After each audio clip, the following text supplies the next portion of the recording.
Safa for her comprehensive, lucid, and very informative statement, which I'm sure that the meeting has benefited from. Now I have the privilege to invite Mr. Khuder El Tari, Advisor for the Islamic World Affairs in ICRC in Amman. You have the floor, sir. Thank you, Mr. Mr. El Tari President. will sorry to speak about the violent extremism and violation of international humanitarian law and human rights law. You have the floor, sir. Sorry. Thank you, Mr. President. Mr. President, the International Committee of the Red Cross, ICRC, accepts the kind invitation of the Asian African Legal Consultative, ALCO, Secretariat and Government of the Islamic Republic of Iran, to serve as a panelist during the special meeting on the theme Violent Extremism and Terrorism at this 53rd annual session of ALCO. In particular, Mr. President, we are pleased to offer some perspectives in our institutional observer capacity on the sub-theme of violent extremism and the violation of IHL and human rights. Mr. President, distinguished delegates, as you would be aware, the ICRC is a neutral, independent, and impartial humanitarian organization which seeks to provide protection and assistance to those persons affected by armed conflict and other emergencies. By virtue of the Geneva Conventions, the ICRC also has a mandate to promote and disseminate international humanitarian law, IHL. The Geneva Conventions may be considered as unique international instruments since they not only bind the state party to these conventions, but also all parties engaged in armed conflict. In other words, Mr. President, IHL obligations belong to state and non-state actors engaged in armed conflict. The Geneva Conventions are also a source of customary international law. In addition, we wish to refer to the additional protocols of the Geneva Conventions, Additional Protocol 1, which is related to international armed conflict, and Additional Protocol 2, which is related to non-international armed conflict. IHL and terrorism. IHL is a set of rules which seek, for humanitarian reasons, to limit the effects of armed conflict. It protects persons who are not or are no longer participating in hostilities and restricts the means and methods of warfare in armed conflict. IHL aims to protect human life and dignity during armed conflict and seeks to strike a balance between the legitimate military action and the humanitarian objective of reducing human suffering. As such, civilians and those wounded and or captured combatants who no longer participate in hostilities must be protected and spared from attack. Armed conflict and acts of terrorism are different forms of violence, which are governed by different bodies of law. The main divergence is that, in legal terms, armed conflict is a situation in which certain acts of violence would be considered lawful, while any act of violence adjudicated as terrorist is always unlawful. The reality of armed conflict is to prevail over the enemy's armed forces. From a strict jus in bello perspective, parties to an armed conflict, whether international or non-international, are permitted, or at least are not prohibited, from attacking each other's legitimate military objectives. However, acts of violence against civilians and civilians' objects are, by contrast, unlawful under IHL. Mr. President, a crucial reason for not legally conflating armed conflict and acts of terrorism is that the legal framework governing armed conflict already prohibits the great majority of acts which would be adjudicated as terrorist if they were committed in peacetime. For example, IHL both prohibits, as a war crime, specific acts of terrorism perpetrated in armed conflict, and a range of other acts that would commonly be deemed terrorist if committed in peacetime. Mr. President, we wish to recall that the principle of distinction in IHL, which is also a customary international law norm, strictly prohibits direct and deliberate attacks against civilians, the use of human shields, and hostage-taking. Such prohibitions are also norms of customary international humanitarian law, the violations of which constitute war crimes. IHL specifically mentions and in fact prohibits acts of terrorism.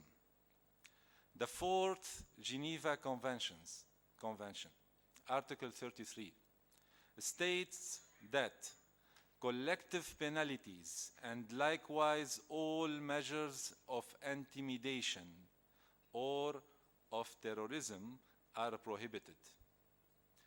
While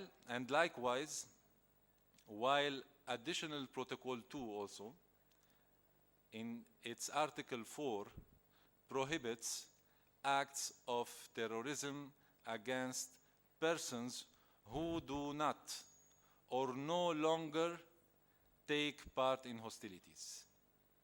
The main aim is to emphasize that neither individuals nor the civilian population may be subject to collective punishments which, among other things, obviously induce a state of terror. Both additional protocols to the Geneva Conventions also prohibit acts aimed at spreading terror among the civilian population. Article 51(2) of Additional Protocol 1 and 13(2) of Additional Protocol 2 specifically prohibit acts of terrorism in the conduct of hostilities, providing that acts of threats of violence, the primary purpose of which is to spread terror among the civilian population, are prohibited. Mr. President, the ICRC strongly condemns such acts of indiscriminate violence which spread terror among the civilian population. Human rights law. Mr. President, the subject of this panel presentation necessitates our consideration of international human rights law and related norms. Unlawful acts committed outside the legal qualification of an armed conflict are to be addressed by domestic and international human rights law and legal parameters on the use of force. I'm talking here about the law enforcement of the states, but not by application of IHL.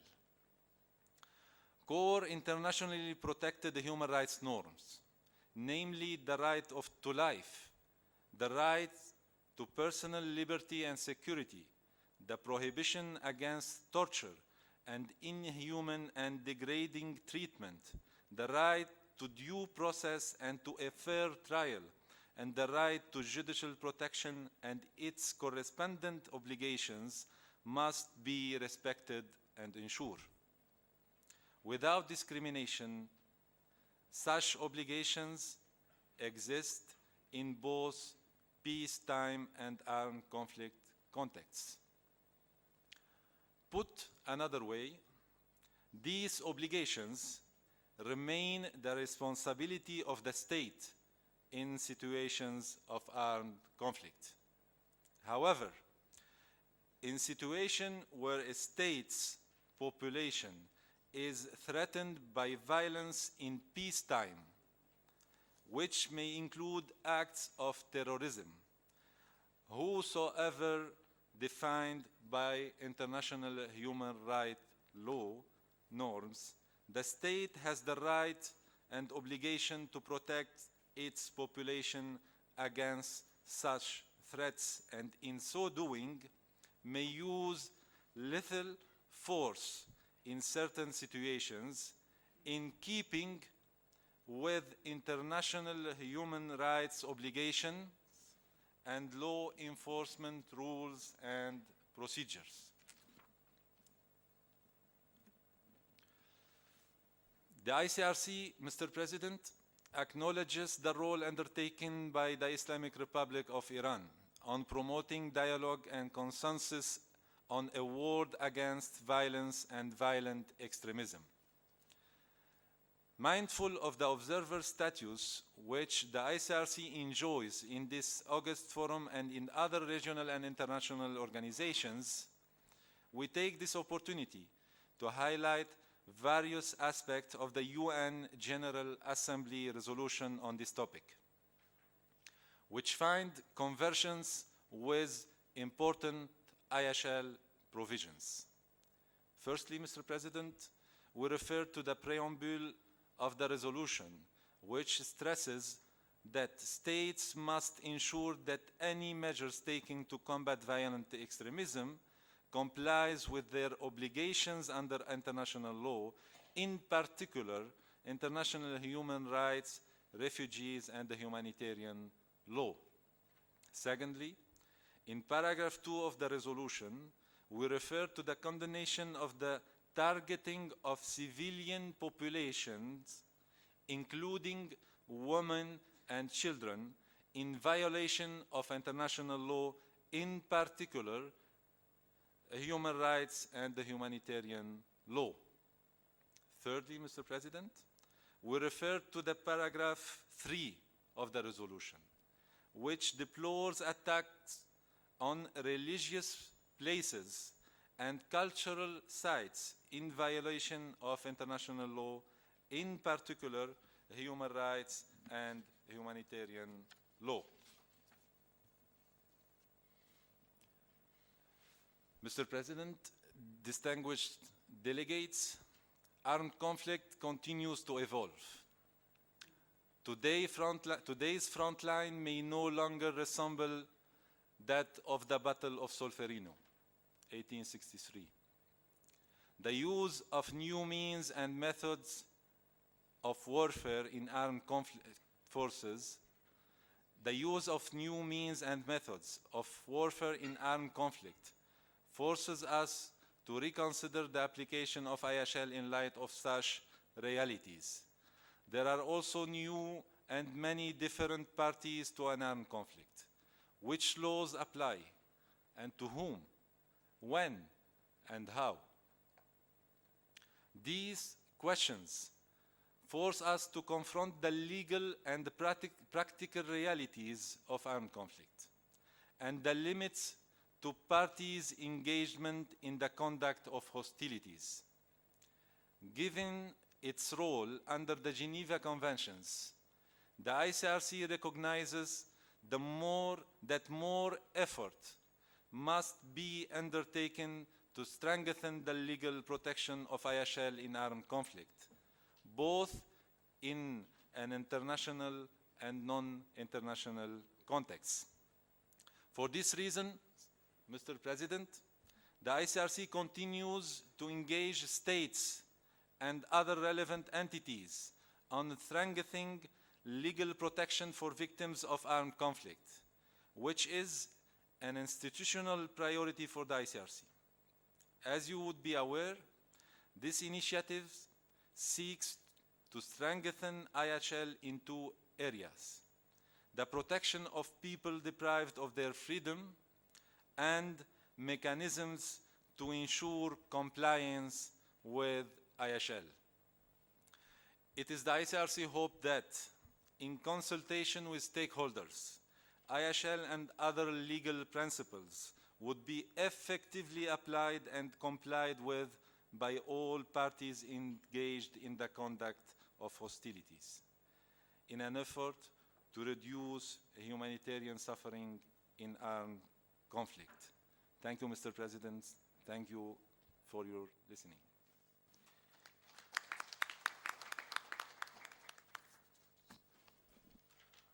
I thank Mr. Al-Tari for his very good and useful statement. I'm sure that you agree with me that the ICRC work around the world deserve our appreciation and admiration. ICRC does a lot of work, particularly to protect civilians in the areas of armed conflicts. We wish ICRC success.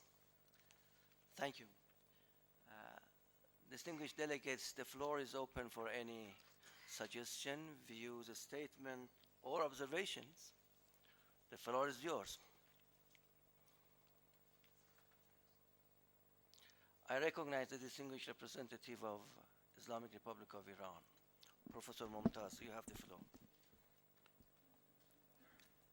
In the name of God, the compassionate, the merciful. Mr. President,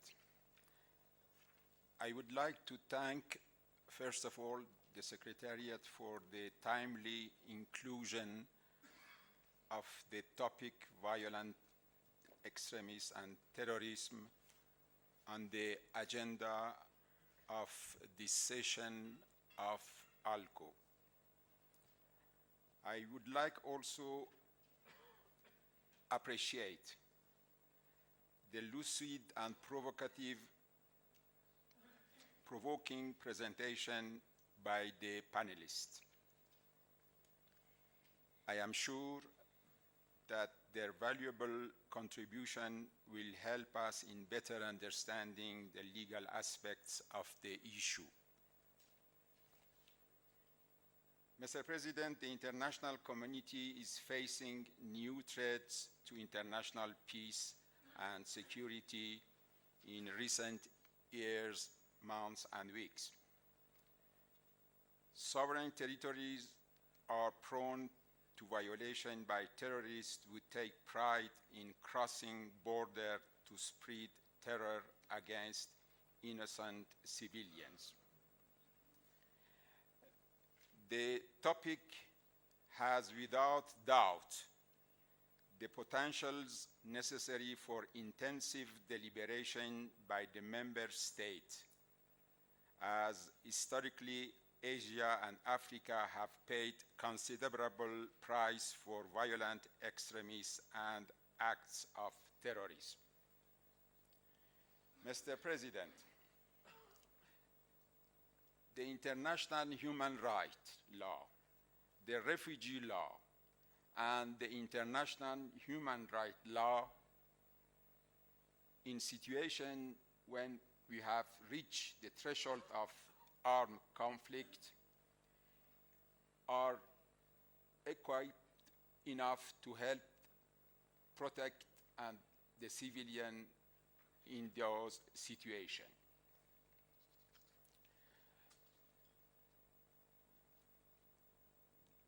The main obstacle to the implementation of these instruments is without any doubt a political one. A global challenge needs a global response and extensive, robust cooperation between the states. And it was in such a context that the President of the Islamic Republic of Iran called for a full-fledged unity to fight against violence, extremists, by proposing during the last General Assembly a draft resolution. This resolution has been adopted on the 18th of December 2013, entitled A War Against Violence and Violent Extremism. In the end, I wish that the special half-day on violent extremism and terrorism can be a proper momentum for a more intensive cooperation among the Asian and African states to reach tangible results in the fight against violent extremism and terrorism. I thank you, Mr. President. Thank you. The next speaker is the distinguished representative of China. You have the floor, sir.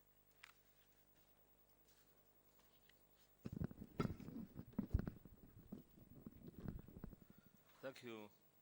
Thank you, Mr. Chairman. Mr. President, distinguished delegates, first of all, on behalf of the Chinese delegation, I would like to express our appreciation for the panelists for your excellent presentation. At present, international terrorism has entered a new round of heightened activity as a result of regional instability and other causes. In the face of the threats posed by terrorism, broad consensus has been built among the international community on preventing and combating terrorism in an effective manner. Extremism is closely intertwined with acts of terrorism. Too often, extremism has provided soil for the seeds of terrorism by distorting the relations between religions and politics, infiltrating innocent minds with radical ideology and inciting violent terrorist crimes. In order to prevent and suppress terrorism effectively, it is vital for the international community to thwart the growth and the spread of extremism. China has been a victim of terrorism and violent extremism. The East Turkestan Islamic Movement, ETIM, terrorist organization outside China, has been preaching religious extremism via the internet and by other means, and inciting, planning, and directing violent terrorist activities in China. China hopes that the international community can see through the pernicious nature of ETIM and understand and support China's efforts to fight this terrorist organization. In recent years, positive progress has been achieved by the international community in suppressing terrorism, with strengthened consensus, deepened cooperation, and improved legal framework. However, in some regions, the situation of terrorism has become more complicated than ever, which calls for even greater attention and stronger cooperation among all countries. China hopes that the international community shall conduct practical cooperation to suppress terrorism and violent extremism in conformity with the UN Charter and other universally recognized international law and norms governing international relations. The relevant measures shall fully respect the sovereignty and territorial integrity of other countries. China supports the UN in playing a central coordinating role in combating terrorism and violent extremism. China has participated actively in the negotiation of the Comprehensive Convention against international terrorism, we hope that all countries will reach consensus at an early date on some key issues, such as the definition of terrorism. China holds that military action alone is far from enough in combating terrorism and violent extremism. We shall focus on both the symptoms and the root causes and take a comprehensive approach involving political, economic, legal, diplomatic, and other means.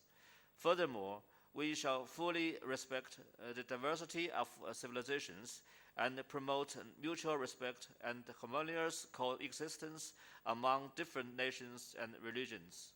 We shall also solve regional conflicts in a proper way and eradicate the root causes of terrorism and extremism. China opposes the practice by some individual countries of adopting double standards and drawing alliances according to ideologies or values on the issue of terrorism and violent extremism.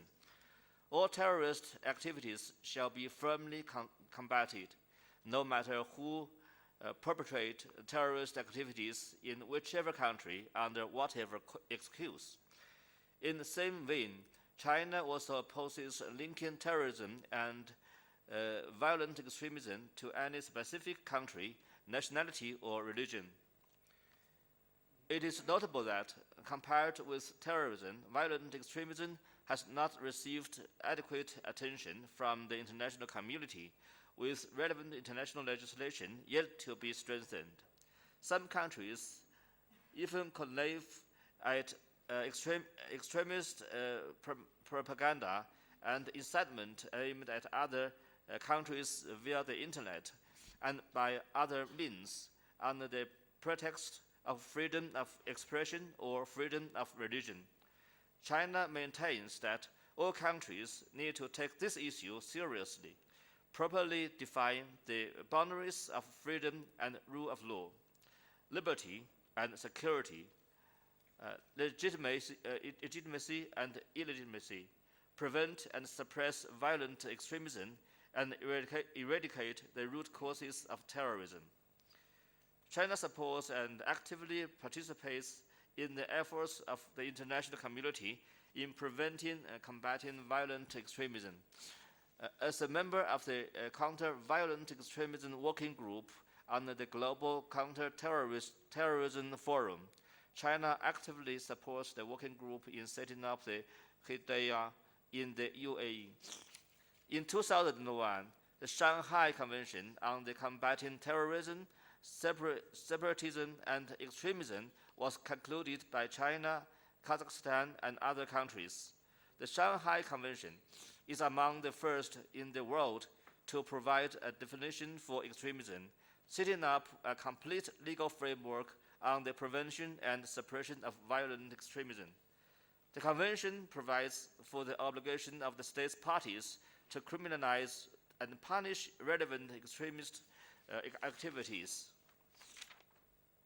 As to cooperation, the Convention provides mechanisms for cooperation among state parties on information exchange, law enforcement, suppression of the financing and training for extremism in conformity with the principles of dual criminality and mutual respect for sovereignty and security.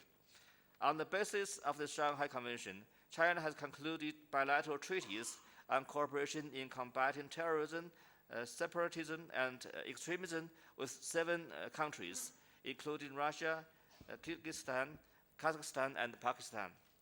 China is ready to cooperate more closely with both Asian and African countries to further improve the international legal framework on the prevention and suppression of terrorism and violent extremism, and to contribute to the maintenance of peace and security in our regions. Thank you, Mr. President. Thank you. The next speaker on the list is the distinguished representative of Qatar.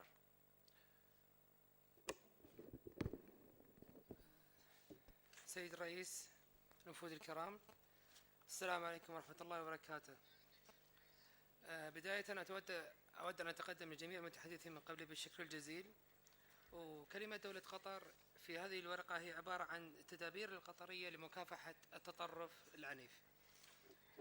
ظاهرة التطرف العنيف أصبحت من الظواهر المقلقة للسلام العالمي، فالتطرف يرتبط دوما بالإرهاب وقد يفضي إليه، فالتطرف والإرهاب أمران لا ينفكان عن بعضهما، فالتطرف يتحول في الغالب إلى إرهاب.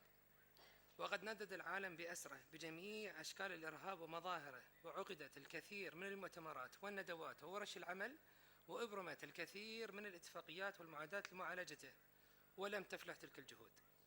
ورغم أهمية ما تقوم به الدول من مجهودات، إلا أن تلك الجهود المبذولة لم ولن تتمكن من اجتثاث جذوره المتمثلة في التطرف، فكان لابد من تجفيف منابعه من خلال استراتيجيات فكرية متطورة، استراتيجيات تنحي الإقصاء القسري ولا تعتمد على العمل